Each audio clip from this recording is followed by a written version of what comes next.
Hey everyone, if you're new to the channel, I'm Machine Builder and I specialise in creating add-ons for Minecraft Bedrock Edition, and I'd love to inspire and help you to do the same.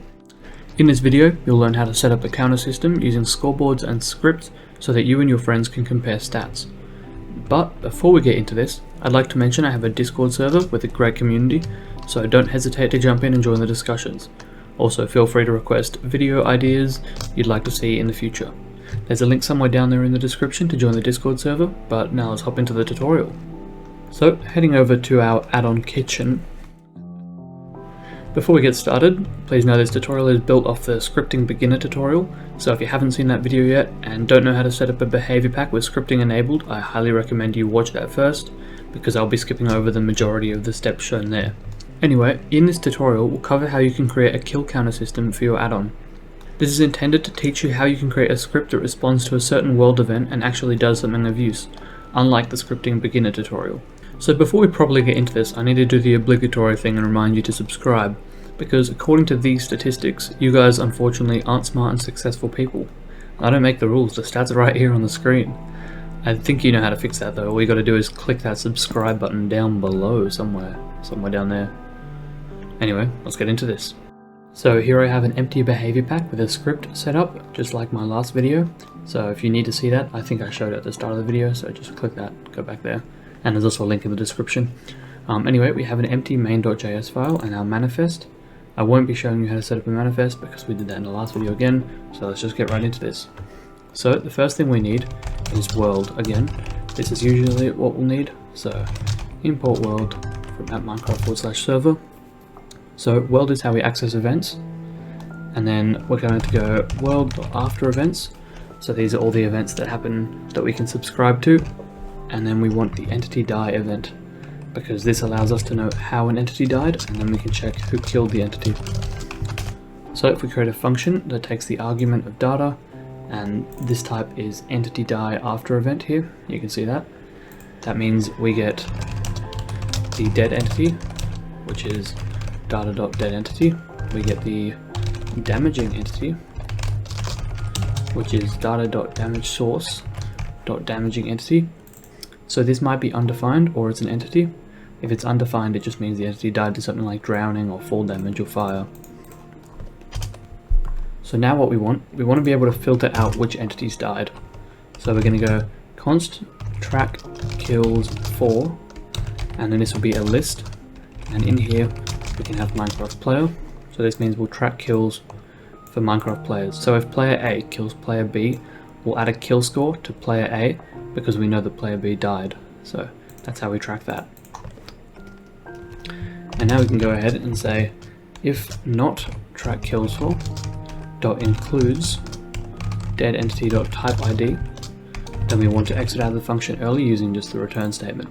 So what this does, we want to see if the dead entity type ID is in this list, and if it isn't, then we exit the function because we don't care about it. And then we can check if the damaging entity was a player. So if damaging entity dot type ID is not equal to Minecraft player, then we also exit out of the function. And what this here is for is because damaging entity could be undefined, and if you try and access an attribute of undefined, you'll get an error. So if we just put a question mark here, it basically allows this. If this is undefined, this will also be undefined. So that question mark basically saves us here from having an error, and it will just work as expected. Because if this is undefined, it's not equal to this, so then obviously we exit out of the function anyway, so it doesn't actually matter. And now we want to get the objective from the scoreboard. So we need a function called create scoreboard if not exists. So it's good to be verbose with your function names. Make sure they read what they actually do. You don't have to make them too long, like this is basically as long as you would normally make a function. If anything longer, don't do that. Just try to summarize things. But we need an objective ID and a display name. So in here, we need to go let objective equals world.scoreboard. So this scoreboard attribute of the world is how we access objectives and set scores. So we want to go get objective and then objective ID. So this might be a scoreboard. You can see here the return type could be a scoreboard or it could be undefined. So if objective is undefined, and we can just compare if it's undefined by using 3 equal signs. 3 is just like a triple checking basically that something is equal to something. There's not really too much difference between 2 and 3, but I just like to use 3 for my own sake so I know that I'm not going insane. So now if we go ahead and return world.scoreboard.addObjective, so what this does here, objective ID and display name, there we go, is if the objective was not found, so if it didn't exist, we then want to create the objective by adding it with the objective ID and the display name. And so otherwise, this bit of the function will run, so we would just want to return objective because we know that's a scoreboard. So now we go ahead here, const objective equals create scoreboard if not exists, and then the objective ID will be kills, and display name will be like kill counter or something. You can set these to whatever you want, doesn't actually matter. And then what we want is objective.addScore, and then the entity that we want to add a score for, which is damaging entity, and then just add 1. So this adds +1 to whoever killed that entity. So now, because I'm playing in single player, I obviously can't test out Minecraft player. So if I were to add in like a Minecraft cow here, by the way, this is just a namespace.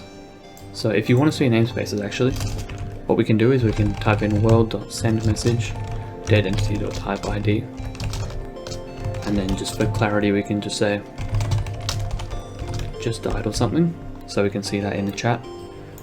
And now if we run our script in Minecraft, so in our game with the pack applied, so if we run scoreboard objectives list, you can see we don't have a kill scoreboard. So I just have one here currently because that's my working one, but you guys won't have any most likely if it's a new world.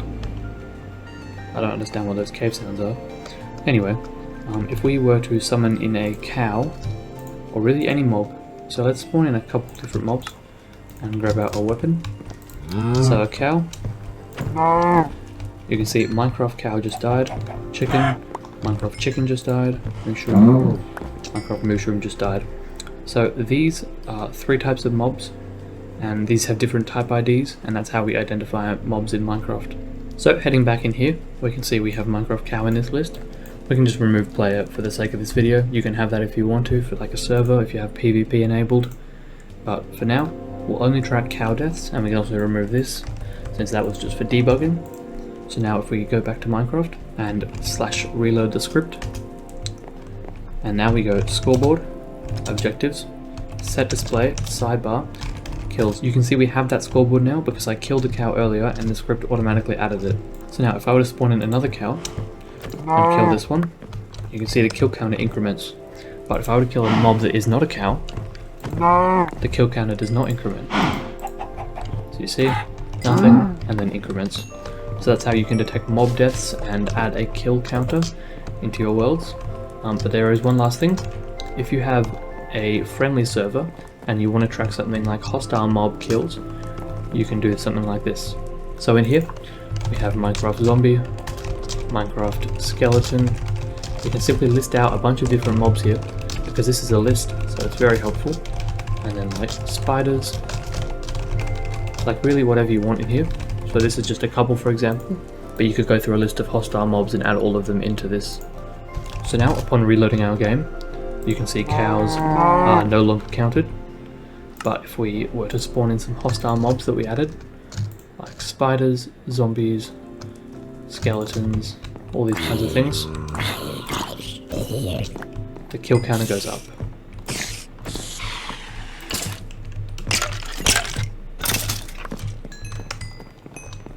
So you can see that's quite useful for your friendly servers if you have any.